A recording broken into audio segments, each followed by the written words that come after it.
Dans cette vidéo, nous allons continuer notre travail sur les listes. Après avoir vu les caractéristiques d'une liste, comment créer une liste et comment accéder aux éléments d'une liste, que ce soit avec la technique d'indexation ou bien avec la technique de découpage. Dans cette vidéo, nous allons voir les opérateurs qui nous permettent de faire par exemple la concaténation de listes, par exemple L1 et L2 dans une nouvelle liste L.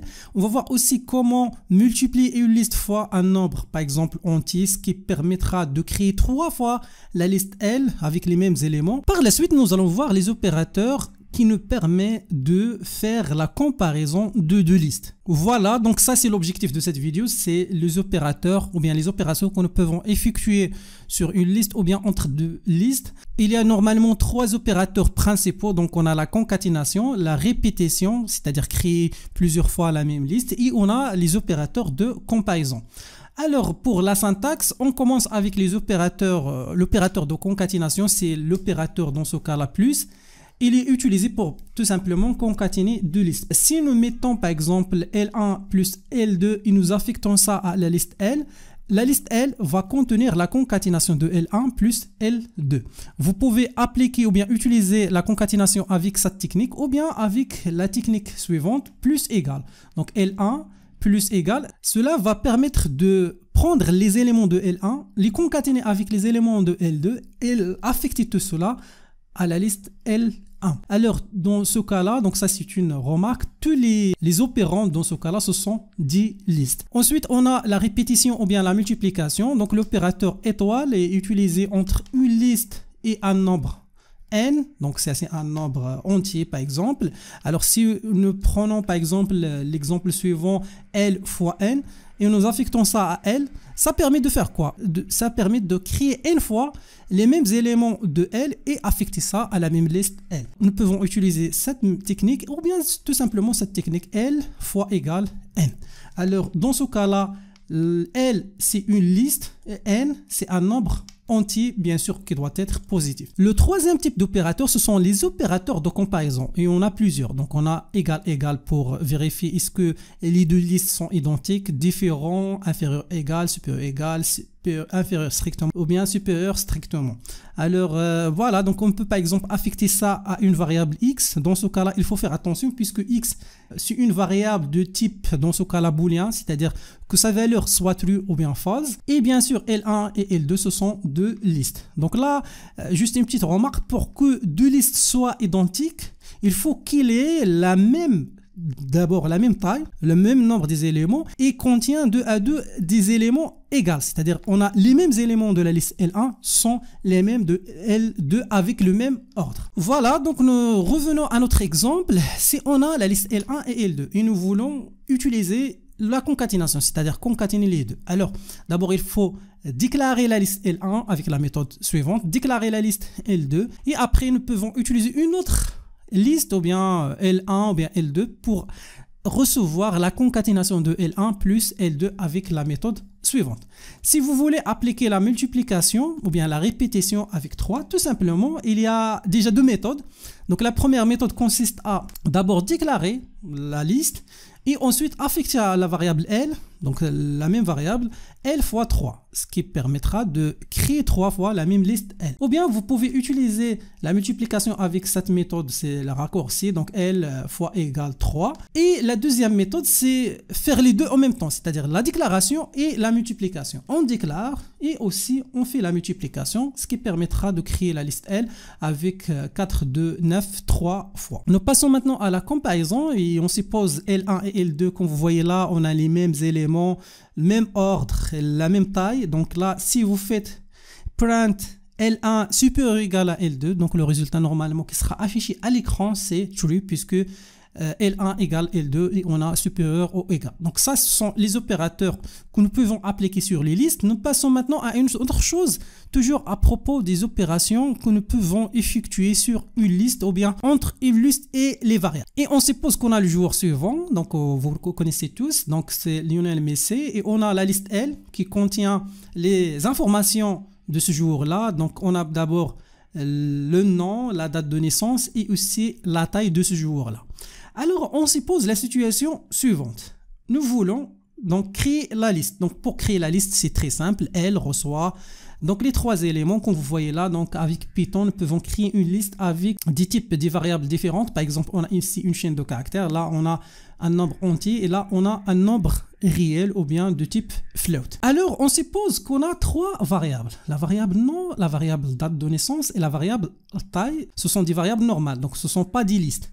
Alors si nous voulons affecter chaque élément de la liste à une variable, par exemple nous voulons affecter donc le premier élément de la liste avec l'indice 0 à la variable nom. Pareil pour la date de naissance et la taille, donc nous pouvons utiliser la méthode suivante. Donc on a vu ça au niveau de la vidéo précédente, donc au niveau de l'utilisation des indices. Nous affectons le premier élément de la liste à la variable nom, nous pouvons affecter le deuxième élément à la variable date de naissance et nous pouvons affecter la troisième variable ou bien le troisième élément à la variable taille. Après l'exécution de ces lignes-là, donc nous aurons dans les variables nom, date de naissance et la taille, les éléments de la liste L. Alors ça c'est la première méthode. Avec Python, nous pouvons utiliser une deuxième méthode, c'est ce qu'on appelle l'affectation multiple. Alors il suffit juste de mettre les noms des variables à gauche, séparés par des virgules, et après nous pouvons mettre la liste à droite. Et automatiquement Python va prendre le premier élément de la liste et va l'affecter à cette variable.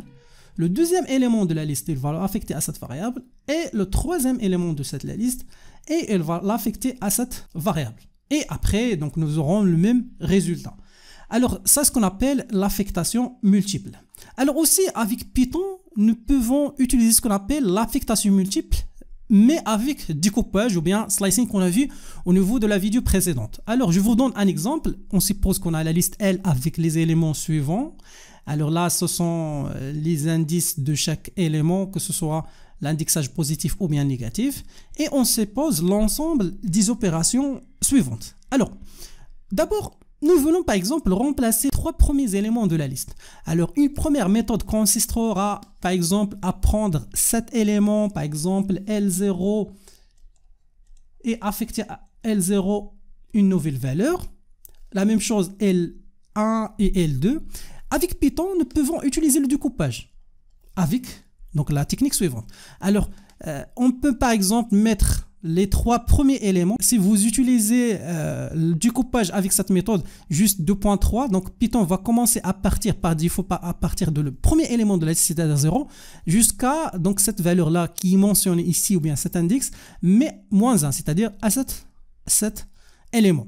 Et il va remplacer à la fois aller moins 6 et 10 par les valeurs 23, anis et 8,37. Et nous aurons, après l'exécution de cette instruction, la liste L avec les nouveaux éléments suivants. Voilà, donc ça c'est donc l'utilisation de l'affectation multiple combinée avec le slicing ou bien le découpage. Alors, si nous voulons remplacer les deux derniers éléments, donc est-ce qu'il y a une méthode? Donc essayez de réfléchir à comment faire, donc d'utiliser des variables ou bien des valeurs aléatoires. Donc juste il faut mettre la syntaxe exacte. Alors je vous donne la méthode. Donc pour affecter ou bien changer les deux derniers éléments, ce qu'on va faire, c'est de commencer à partir de l'indice -2. Donc ça va permettre de régler le problème si vous avez plusieurs éléments et vous ne connaissez pas la taille exacte de la liste. Donc il faut juste mettre -2 et automatiquement vous aurez les deux derniers éléments de la liste. Et bien sûr il faut ajouter 2 points pour aller jusqu'à la fin. Et après donc on va affecter au lieu donc de D, donc on va mettre C, et au lieu de true on va mettre par exemple false. Voilà, après l'exécution de cette ligne nous aurons le résultat suivant. Maintenant on suppose qu'on a utilisé la ligne suivante. Essayez de deviner quel est le résultat après l'exécution de cette ligne. Alors, on va discuter le résultat. Donc, normalement, nous allons prendre les éléments de la liste à partir de l'élément 2, c'est-à-dire avec l'indice 1, jusqu'à 4 moins 1, c'est-à-dire 3. Alors, on va remplacer les trois éléments suivants avec juste 2 éléments. Est-ce que cela est faisable? Oui, il est faisable. Si vous êtes en train d'utiliser le découpage et vous voulez modifier, par exemple, changer la valeur de 10 éléments avec uniquement 2 éléments, cela est faisable. Et tout simplement, Python, ce qu'il va faire, il va remplacer les 3 éléments par 2. Et après l'exécution, comme vous voyez là, après l'exécution de cette ligne, nous aurons le résultat suivant au niveau de la liste L. Au lieu d'avoir 6 éléments, nous aurons uniquement 5 éléments. Et en remplaçant les 3 éléments Anis, 8,36 et 2,5 par OK et True. On passe maintenant à l'instruction suivante. On suppose qu'on a fait la chose suivante. On a affecté à la partie suivante, ou bien à tranche, ou bien à cette partie de la liste de 1 à 2, les 3 éléments suivants. Toujours avec le découpage, j'ai une chose qui j'ai oublié de le signaler. Donc, il faut mettre toujours une liste. Donc, non, vous aurez une erreur. Donc, toujours une liste. Donc là, ce sont les opérations qui sont faisables. Si vous mettez juste une valeur normale, donc ça va poser une erreur ou bien générer une erreur. Nous revenons maintenant à notre exemple. Nous voulons changer donc les éléments à partir de l'indice 1 jusqu'à 2, c'est-à-dire uniquement cette valeur. Alors, est-ce que cela est faisable? Oui, il est faisable. Alors, au lieu de OK ou bien de cet élément, nous allons mettre au niveau de cette partie-là 3 autres éléments. Donc, cet élément et cet élément. Et le résultat après l'exécution de cette ligne, c'est le résultat suivant. Donc, au lieu d'avoir dans ce cas-là 5 éléments, nous aurons donc 7 éléments. Alors, au lieu de OK, nous aurons moins 6,44 et voilà. Voilà, donc ça c'est une affectation multiple qu'on peut l'exécuter avec la méthode de découpage. Maintenant, nous passons à l'instruction suivante. On suppose qu'on a mis ça. Donc L, 3 jusqu'à 5 et on a affecté une liste vide à cette partie-là. Alors, de 3 jusqu'à 5, c'est-à-dire les 2 éléments suivants. Alors, quel est le résultat après l'exécution de cette ligne? Alors, le résultat est très simple. Nous allons juste supprimer ces 2 listes, puisqu'on a affecté une liste vide. Et au lieu d'avoir 7 éléments, nous aurons dans ce cas-là 5 éléments. Bien sûr, on a juste supprimé vol et true. Donc ça, c'est une méthode qui permet de remplacer 2 éléments avec 0 éléments, ou bien la suppression. Mais si vous voulez vraiment supprimer un élément ou bien ajouter un élément, donc nous allons découvrir ça à travers la vidéo suivante à l'aide des fonctions. Alors, voilà, donc ça c'est le résultat. On passe maintenant à l'instruction suivante. Si vous faites -2 jusqu'à -2. Alors, -2 jusqu'à -2, on se positionne au niveau de cet élément-là. Et comme vous voyez là, on a affecté 0 et USA à cette partie-là de la liste. Alors, à votre avis, quel est le résultat? Alors, le résultat, nous conservons la même liste puisqu'on n'a pas vraiment mentionné un élément. Donc, puisqu'on a commencé de -2 jusqu'à -2, -1. C'est-à-dire, juste, on va conserver la liste, mais en plus que ça, on va ajouter 2 éléments de la liste. C'est-à-dire, au lieu d'avoir 5 éléments, nous allons avoir 7 éléments. Et le résultat est le suivant. Avant 7 éléments, donc -2, nous allons insérer la valeur 0 et USA. Et ça, c'est le résultat. Maintenant, nous allons passer à l'instruction suivante. On suppose qu'on a affecté à L 52 points fin. Alors, comme vous voyez là, la taille de la liste est 7. Et on a utilisé 50 jusqu'à le dernier élément. Comme vous voyez là, donc on n'a pas l'élément avec l'indice 50, mais si vous êtes en train d'utiliser le découpage, cela ne pose pas de problème.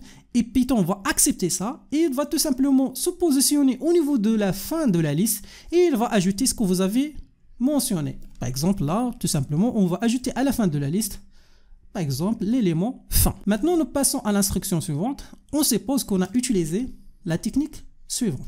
Comme vous voyez là, ça c'est le premier élément. Si on ne mettant rien entre les 2 points, ça c'est-à-dire que Python va aller jusqu'à la fin de la liste. Et là, on a ajouté une nouvelle chose, c'est le pas. C'est-à-dire on commence avec 0 avec un pas de 2. C'est-à-dire l'élément suivant est 2, l'élément suivant est 4, l'élément suivant 6.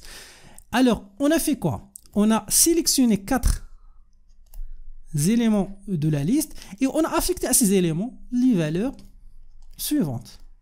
Cela est faisable et aussi il est autorisé avec Python et le résultat est le suivant. Donc nous aurons, au lieu d'avoir par exemple 23, nous aurons 8, au lieu d'avoir moins 6,4, nous aurons phase, ainsi de suite pour les autres éléments. C'est-à-dire qu'on a remplacé les éléments dans l'indice et pair. C'est pas un pair, donc ça c'est juste une erreur. Après, nous passons à l'instruction suivante. Si nous voulons remplacer tous les éléments avec l'indice 1, 4 et 6 avec un élément. C'est-à-dire, nous allons remplacer beau, 4 et fin avec le mot OK. Alors, comment vous allez faire? Si vous avez proposé la méthode suivante, Donc vous commencez avec 1, bien sûr avec un pas de 3, donc ça c'est l'élément numéro 1, pas de 3, c'est l'élément suivant est là, et ça c'est le dernier élément. Et vous affectez uniquement la valeur 8. Cela va poser une erreur. Donc il faut faire attention, lorsque vous êtes en train d'utiliser le pas, il faut avoir la même taille. La même taille, c'est-à-dire on a sélectionné 4 éléments, on doit affecter 4 éléments. Ici, on a sélectionné 8 éléments, on doit affecter 3 éléments. Si vous êtes en train d'affecter au lieu de 3, affecter un seul élément, cela va générer une erreur au niveau de l'exécution de votre code. Alors ça, c'est une erreur. Donc normalement, si vous voulez affecter aux 3 éléments la même valeur, donc il faut mettre 8, 8, 8, 3 fois. Maintenant, on passe à la dernière instruction, c'est vous faites L de point 10, 20, 30. Alors, quel est le résultat? Alors d'abord, si vous mettez entre deux crochets de points, c'est-à-dire que vous êtes en train de sélectionner tous les éléments de la liste, à partir du premier élément jusqu'à le dernier élément, puisqu'on n'a rien mentionné avant les 2 points et après les 2 points, et Python va comprendre qu'on est en train de travailler avec tous les éléments de la liste. Alors, tout simplement, on a sélectionné tous les éléments de la liste et on a remplacé tous ces éléments-là avec 10, 20 et 30. Et le résultat après l'exécution de cette instruction est le suivant. Donc 10, 20 et 30. Et voilà, donc ça ce qui concerne l'affectation multiple. Alors pour résumer tout ce que nous avons vu à propos de l'affectation multiple, donc l'affectation multiple, bien sûr, c'est un raccourci, c'est quelque chose qui permet d'optimiser notre code, qui permet d'affecter des éléments de la liste à plusieurs variables dans une seule ligne de code. Donc au lieu d'avoir par exemple 3 lignes de code pour affecter 3 éléments de la liste ou 3 variables, nous aurons uniquement une seule ligne de code. Et voilà, donc ça c'est l'instruction, le variable numéro 1, variable numéro 2, jusqu'à le dernier variable, et la liste à droite. Voilà, donc ça c'est une remarque. L, c'est une variable de type liste, et les autres variables, ce sont des variables normales, donc de type int, float, ou bien boolean. Après, on a aussi vu ce qu'on appelle l'affectation multiple, mais avec ou bien en utilisant la méthode de découpage. Alors Python permet également d'effectuer ce genre d'opération, c'est-à-dire affecter un élément ou bien une liste d'éléments à une partie d'une liste. Par exemple, là, il faut faire attention, donc il faut toujours mettre les éléments qu'on doit l'affecter entre deux crochets, c'est-à-dire une liste. Donc on doit utiliser une liste là, et après, comme on avait juste avant, donc là il faut mentionner par exemple l'indice de départ, l'indice fin, et si vous voulez vous pouvez ajouter le pas, et après vous pouvez effectuer donc l'affectation multiple. Alors là, une petite remarque, N et M et P, ce sont respectivement l'indice du début, l'indice de fin, et aussi le pas de découpage. Après EL1, EL2, ELE3, ce sont les éléments de la nouvelle liste qu'on est en train d'affecter. Alors, pour bien comprendre tout cela, nous allons travailler sur un exercice. C'est l'exercice numéro 5 dans cette liste des exercices d'application sur les listes. Alors, nous allons donner le résultat après l'exécution de chacune des instructions suivantes. Alors, essayez de faire pause à la vidéo et essayez de donner le résultat après l'exécution de chaque ligne. Alors, je vais vous donner le résultat. On commence. Donc, on a affecté à L 1 list range 1, 10, 4. Donc, c'est-à-dire, on a créé les éléments de 1 jusqu'à 10 et avec un pas de 4, c'est-à-dire 1, après 5, après 9. Et on a affecté ça à L1. Alors, le résultat, c'est tout simplement 1, 5, 4. Après, nous allons créer aussi une liste, dans ce cas-là, L2, qui va commencer de 2 jusqu'à 16, mais cette fois avec un pas de 5. Alors 2, donc après 5 éléments, nous aurons dans ce cas-là 7, ainsi de suite. Donc 2, 7 et 7 plus 5, ce qui va donner 12. Donc ça, c'est le résultat après l'exécution de cette ligne d'instruction. Donc 12 plus 5, ce qui va donner 17. Donc 17, c'est en dehors de notre intervalle de la fonction range. On passe maintenant à cette opération. On a utilisé la concaténation et on a affecté tout ça à la liste L3. Alors, après l'exécution de cette instruction, le résultat est la suivante. Donc, on a tout simplement concaténé les éléments de la liste L1 avec les éléments de la liste L2. Et voilà, donc ça, c'est le résultat. Après, L4, c'est L1 fois 2, c'est-à-dire qu'on a pris donc L1 et on a multiplié cette liste avec 2, donc ça le résultat c'est 2 fois les mêmes listes. Alors le résultat est le suivant. Après on a affiché le résultat de cette expression c'est une expression de comparaison. Donc, est-ce que L4 égale L3? L4, ça, ce sont les éléments. Donc, on a ici, comme vous voyez là, la même taille. Donc, on va comparer 2 à 2 les éléments. Donc, 1 égale à 1, 5 égale à 5, 9 égale à 9, 2 égale à 1. Alors, donc, comme vous voyez là, les deux listes sont différents. Alors, le résultat, c'est false. Après, on a utilisé l'affectation multiple avec la méthode de découpage. Donc, on a pris les éléments de la liste L3, donc cette liste-là. Donc, à partir de moins 3, donc là, ça c'est moins 1, moins 2, moins 3, moins 4, moins 5, moins 6. Alors, à partir de cet élément, jusqu'à moins 1, jusqu'à moins 1, si vous mettez moins 1, c'est-à-dire moins 1, c'est-à-dire jusqu'à 2. On a sélectionné uniquement 2 éléments. Et on a fait quoi? On a remplacé ces 2 éléments avec 3 autres éléments. Donc, c'est-à-dire 1, 5 et 9. Alors, le résultat, c'est tout simplement 1, 5, 9, 1, 5, 9 et 12. Et voilà, donc ça, c'est le résultat. Après, nous passons à l'opération suivante. Donc, on a changé les éléments de la liste L4, donc cette liste. Alors, donc ça, ce sont les indices. Donc, ça, c'est l'indice 0, 1, 2, 3, 4, 5, puisqu'on a utilisé l'indice sage positif. Après, on a sélectionné les éléments à partir de cet élément, l'élément 5, jusqu'à l'élément avec l'indice 5 moins 1, c'est-à-dire cet élément. Alors, on a sélectionné 4 éléments. On a affecté d'abord à cet élément-là, ou bien à cette partie de cette liste, 4,5 fois 2 fois, c'est-à-dire 4,5 plus.